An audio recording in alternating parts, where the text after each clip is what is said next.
ভাইরা, আমার বন্ধুগণ, মুসলমান বাবাজি,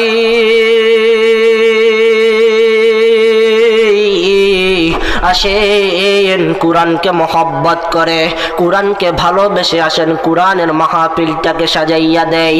আরে আব্বাজান, এর কলিজার যুবক, আমার ভাই, আয় রে ভাই, আর কিন্তু এই দিক ওই দিক কোনো দিকে কোনো নজর নাই। আল্লাহ পাক রব্বুল আলামিনের পবিত্র কুরআন থেকে একটা আয়াত তেলাওয়াত করেছি, ওই কুরআনের আয়াতের কিছু ব্যাখ্যা দিয়ে দেব।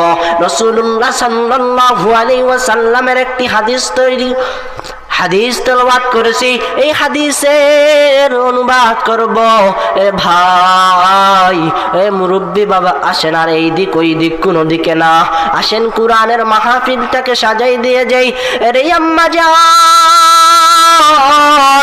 আসেন, আর কিন্তু এই দিক ওই দিক নাই। আমার ভাইরা, আমার বন্ধুগণ, মুসলমান বাবাজি, একটা মানুষ আর কিন্তু এই দিক ওই দিক তাকাতাকি করবেন না।